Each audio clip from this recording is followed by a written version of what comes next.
무장이라든지 통합 마스터, 전투 체계 이런 것들을 그냥 싸그리 국산화로 만들었다. 뼛속까지 국산 기술이 적용된 최초의 전투함 구축함이다. 그 개념으로 보셔야 될 것 같아요. 한국형 차기 구축함 KDDX 사업이 계속 지연되고 있습니다. 상세 설계와 선도함 건조 사업자 결정이 차일피일 미뤄지고 있는 가운데 4월에도 결정이 나지 않을 것이라는 우려가 나오고 있는데요. 이를 자세히 살펴보면 방위사업청 위원 간의 갈등 그리고 혼란스러운 전국 등이 발목을 잡은 모습입니다. 그러나 이는 모두 내부적인 사정일 뿐 KDDX 사업의 진짜 이유라 할 수 있는 중국은 계속 선을 넘고 있습니다. 장기화된 우크라이나 전쟁과 러시아라는 뒷배를 믿어서인지 아니면 트럼프의 돌발 행동에 힘을 얻은 것인지 물밑에서 온갖 폐악질을 부리기 시작한 건데요. 실제로 작년 한 해 중국의 서해상 군사훈련은 무려 20회 우크라이나 전쟁 전엔 한 번이나 할까 말까 했던 해상훈련을 보름이 멀다 하고 반복하는 것입니다. 이는 대한민국에 보내는 중국의 경고라 할 수가 있는데요. 5살짜리 어린아이나 부릴 법한 말도 안 되는 억지지만 이게 중국의 방식입니다. 주변 나라를 주권을 가진 독립국으로 여긴다면 도저히 불가능한 발상인데요. 그러나 중국은 서해가 중국 나름대로 태평양 진출을 위해 확보해야 할 중요 노선이었고 대한민국 역시 중국의 무력 행사를 억제하기 위한 아주 강력한 무기 체계를 준비해 왔습니다. 그래서 준비했습니다. 오늘은 동북아시아 평화의 키포인트 KDDX 사업을 멈춰서는 안 되는 이유에 대해 자세히 알려드리겠습니다.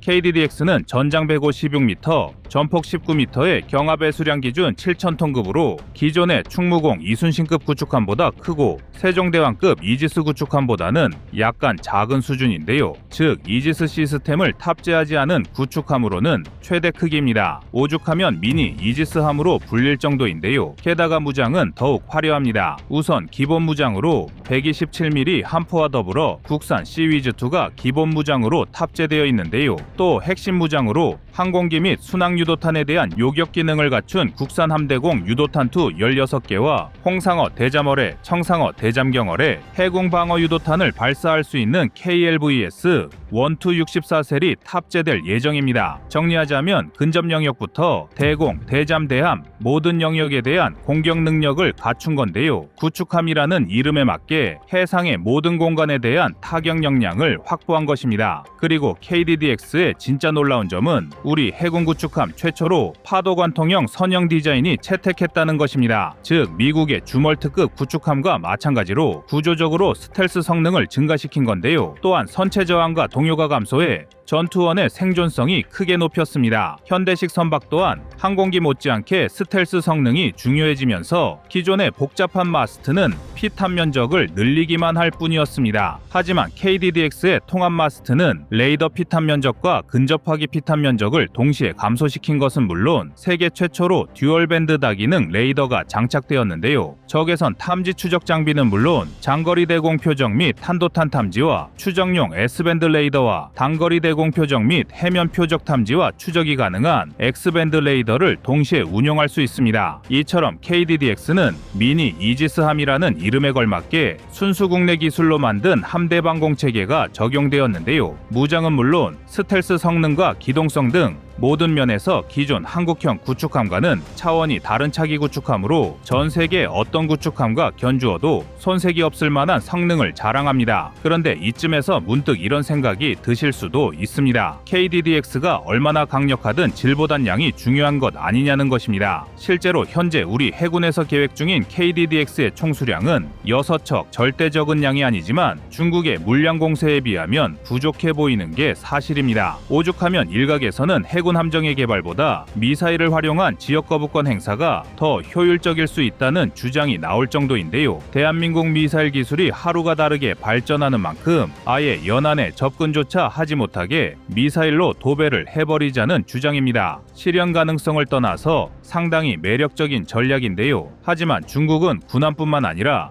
민간 선박까지 활용하며 군사경제적 모든 부분에서 서해 침입을 종용하고 있습니다. 아무리 중국이 막 나간다 하더라도 민간 선박에 미사일을 날릴 수는 없는 노릇입니다. 그렇다면 실제 현장에 나가 얼굴을 맞대고 중국의 민간 군용 선박과 힘을 겨룰 함정이 필요한데요. 이게 바로 중국의 기본적인 땅 따먹기 전략입니다. 배타적 경제 수역 이이지를 자신들의 영해로 편입하려는 수작질인데요. 이이지는 영해기선 최대 200캐리 이내의 해역으로 연안국의 어업, 탐사 등의 권한이 보장되는 구역을 의미합니다. 이이지는 엄밀히 말해 국가 영역이 아니지만 어디까지나 연안국에게 권리가 있는 일종의 완충지대인데요. 그러나 중국의 경우에는 군함을 이용한 무력 시위는 물론 민간 선박을 이용한 조업 활동까지 수단 방법을 가리지 않고 서해 이이지 침입을 시도하고 있습니다. 실제로 합동참모본부가 발표한 자료에 따르면 2016년부터 현재까지 중국 군함이 대한민국 이이지 군사 경계선을 침범한 사례는 무려 1000번이 넘습니다. 일일이 언급하지 않아서 그렇지 북한의 도발에 비할 바가 아닌 것입니다. 더군다나 군함뿐만 아니라 적극적인 대응이 어려운 중국 민간 어선의 불법 조업도 상당한 골칫거리입니다. 표면적으로는 해양 자원을 싹쓸이하는 중국 어선으로 인해 우리 어민들이 받는 경제적 피해는 이루 말할 수 없는 상황인데요. 그 속내는 중국인이 경제 활동을 하는 중국 땅이라고 주장하기 위한 밑밥입니다. 한국에서 이미 수차례나 외교적 대응을 했는데요. 중국이 그저 민간 선박에 일탈로 치부하며 별다른 조치를 취하지 않는 게 그 방증인데요. 상황이 이렇다 보니 더욱 기고만장해진 중국 민간 어선들의 행태가 갈수록 도를 넘고 있습니다.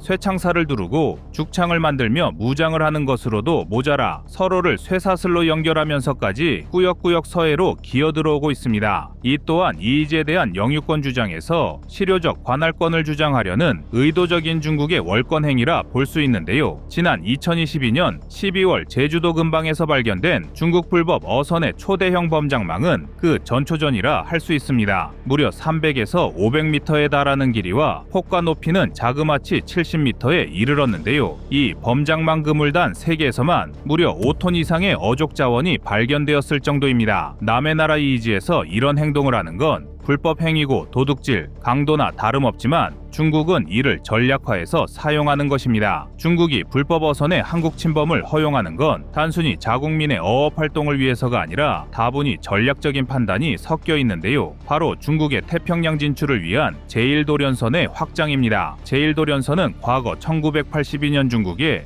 해군 사령관이었던 류화칭이 설정한 해안 방어선입니다. 처음에는 외세 침입이 시작되면 군사적 행동을 시작하는 최후의 방어선에 가까운 개념이었습니다. 그러나 시간이 지나고 되려 중국이 외부로 세력을 넓혀가기 시작하면서 방어선이 아닌 해상 한계선으로 변질하기 시작했는데요. 즉 제1도련선까지를 중국이 확보해야 되는 영해인 양 여기기 시작한 것입니다. 중국의 제1도련선 확장은 분명 대한민국 안보에 군사적으로나 경제적으로 명백한 위협입니다. 제1도련선은 쿠릴 열도에서 시작해 한국, 일본, 대만, 필리핀, 말라카 해협에 이르는 중국 본토의 근해로 주변 지역에 대한 완충지대 확보를 목표로 하고 있습니다. 제1도련선 확장은 중국의 태평양 진출뿐만 아니라 인근 국가들의 내륙화도 함께 진행하기 위한 것이기 때문인데요. 이는 남중국해부터 서해까지를 중국해 하나로 묶겠다는 발상입니다. 그렇게 되면 바닷길, 다시 말해 중국을 제외한 외부와 소통하는 게 막혀버리게 되는데요. 쉽게 말해 바닷길을 막아버려 대한민국을 포함한 인근 국가들의 수출입을 자신들이 통제하겠다는 것과 마찬가지입니다. 그러니 수출과 수입이 주요 국가 경쟁력인 대한민국 입장에서 중국과 대만의 양안 문제나 미중 갈등은 절대 강 건너 불구경하듯 바라볼 일이 아닙니다. 막말로 중국이 의약품이나 화약품을 군사물품으로 규정하고 막무가내로 해상로를 막아버리면 일반 상선들은 그대로 발이 묶여버리고 마는 것입니다. 또한 대한민국의 주요 해상로인 남중국해, 싱가포르, 말라카 해협은 냉정하게 말해 현재 우리 해군이 제대로 된 상선보호 역할을 수행하지 못하는 먼바다인데요. 그렇기 때문에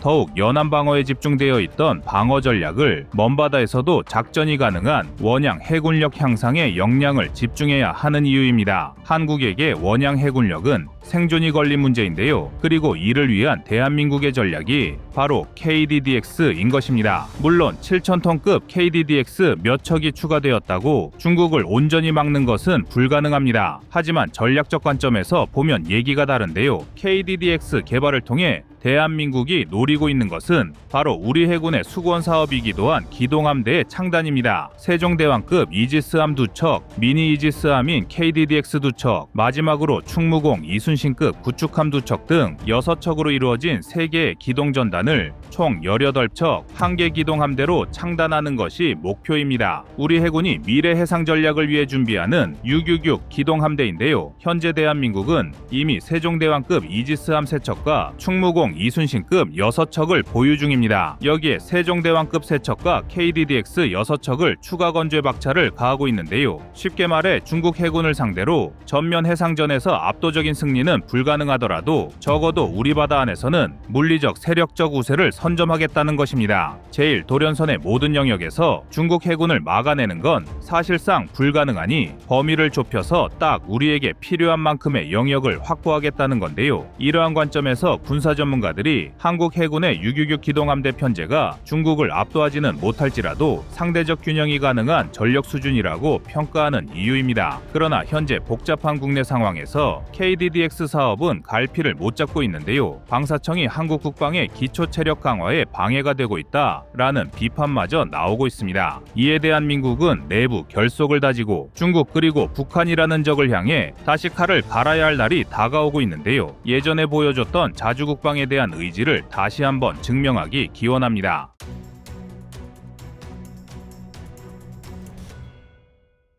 다음은 25년 3월 30일 콜롬비아 해성 추가 영상입니다. 한국이 개발한 주력 대함 미사일 해성은 필리핀이 중국산 유조선을 단번에 박살내면서 전 세계의 주목을 받은 무기 체계입니다. 그런데 한편으로는 유독 발사 실패 문제나 신뢰성에 많은 의심을 받고 있는 무기 체계이기도 한데요. 해성 미사일은 몇 차례의 발사 실패로 인해 여러 언론에서 신뢰성 문제를 제기한 사례가 많습니다. 하지만 해당 문제들은 이미 조사 결과 해성의 성능 결함으로 인한 문제가 아니란 것이 밝혀졌습니다. 그러나 일각에선 여전히 해성의 성능을 의심하는 경우가 있으며 과거에 발생했던 불발 문제의 원인이 다른 데 있었다는 걸 알지 못하는 분들도 계십니다. 대표적으로 2018년 5월에 있었던 해군 3함대 훈련에서 정상 발사된 해성 미사일이 비행 35초 만에 해상으로 추락한 사고가 있는데요. 당시 관련 소식이 9월에 전해지면서 군 당국이 해성의 결함을 의도적으로 은폐하려 한 것 아니냐는 일종의 음모론이 등장하기도 했습니다.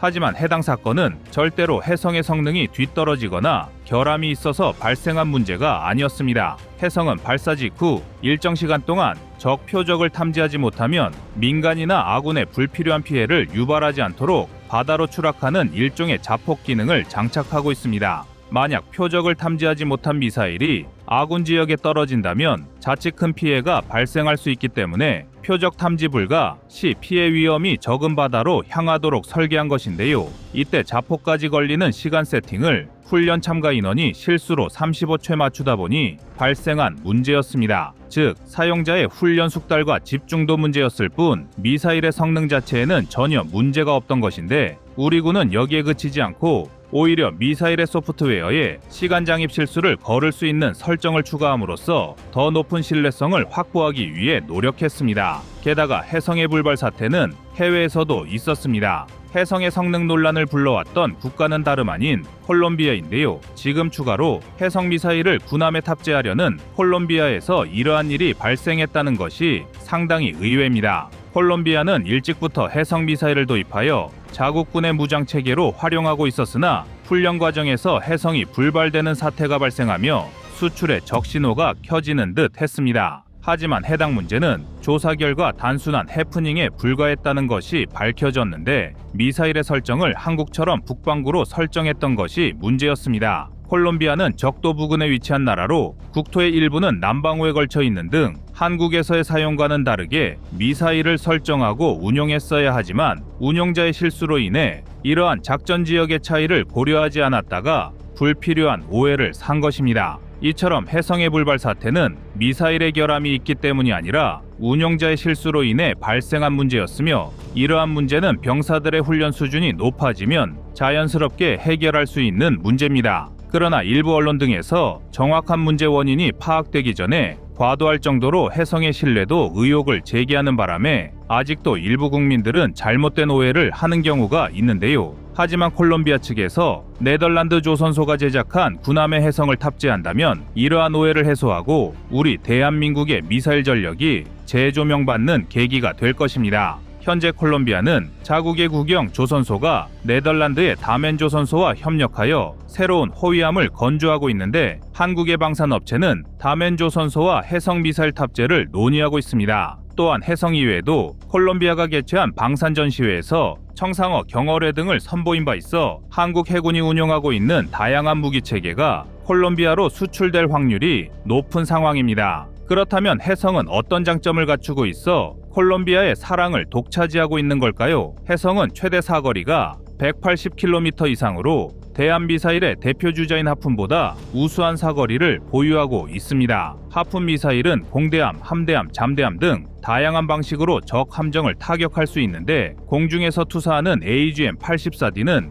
약 220km의 사거리를 보유하고 있지만 해성과 동일한 방식 함대함 버전은 140km에 불과합니다. 하푼과 함께 대한미사일의 양대 산맥으로 불리는 액조세 미사일도 블록 3 단계에만 180km의 사거리를 달성하였을 뿐 블록 1과 블록 2는 해성보다 짧은 사거리를 보유하고 있습니다. 즉, 해성의 사거리는 자유진영이 보유한 대한미사일 중에서도 단연 최고의 성능을 갖췄다는 의미인데요. 타격 수단의 사거리가 우수하다는 것은 적의 공격 범위 밖에서 아군의 공격이 가능하다는 것을 뜻하고 이는 곧 아군을 향한 적의 공격을 원천 봉쇄할 수 있어 전투의 승패에 매우 큰 영향을 미칩니다. 또한 해성은 미사일의 엔진을 조금만 개량하면 180km의 사거리를 250km까지 확장할 수 있으니 콜롬비아 측에서 좋아하지 않을 이유가 없습니다. 게다가 해성은 탄두 중량이 250kg대로 아음속 대한미사일 중에서는 매우 강력한 위력을 가지고 있습니다. 통상적으로 미사일의 탄두 중량이 무겁다는 것은 그만큼 더 많은 장약을 탑재하고 있어 훨씬 강한 폭발력을 선보일 수 있다는 뜻인데 하푼이 221kg, 액조세가 165kg 등인 것과 비교하면 250kg대의 탄두 중량을 가진 해성이 더욱 강한 위력을 선보일 수 있습니다.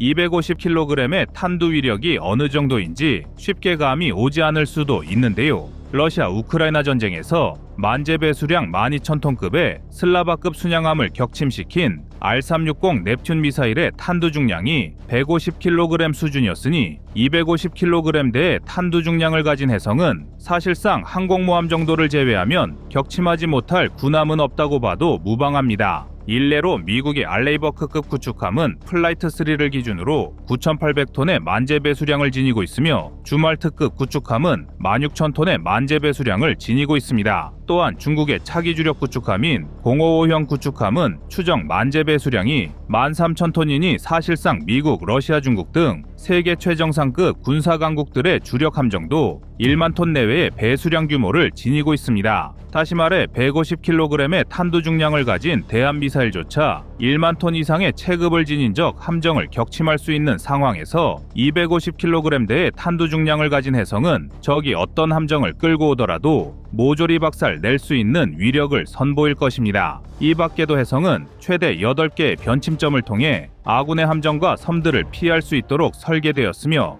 해수면 5m 이하 정도의 높이에서 스치듯이 비행하는 시스키밍 기동을 통해 적의 레이더에 탐지될 확률을 낮췄다는 장점까지 갖추고 있는 전천후 대함 미사일입니다. 최근에는 해전의 양상도 적의 미사일을 요격하기 위한 방공 능력이 점차 중요해지고 있어 반대로 공격 측에서는 이를 뚫고 적을 타격할 수 있는 역량이 중요한데 시스키밍 기동까지 갖춘 해성은 실전에서 진가를 발휘할 것입니다. 그리고 콜롬비아에서 한국산 해성의 비중을 더욱 늘리면 늘릴수록 한국의 미사일 수출은 더욱 탄력을 받을 것입니다. 그도 그럴 것이 한국으로부터 해성을 도입한 나라들의 주된 적은 중국입니다. 콜롬비아뿐만 아니라 중남미 일대는 중국의 불법 어선들과 해상 민병대로 인해 심각한 문제가 발생하고 있어 미국, 한국, 프랑스 등의 도움을 받아 아예 중남미 해군들이 연합훈련을 실시하고 있을 정도입니다. 또한 유조선 격침을 통해 해성을 주목받게 만든 필리핀도 역시 중국 해군의 위협에 맞서기 위한 전력이 더욱더 많이 필요한데요. 콜롬비아를 비롯한 다수의 나라가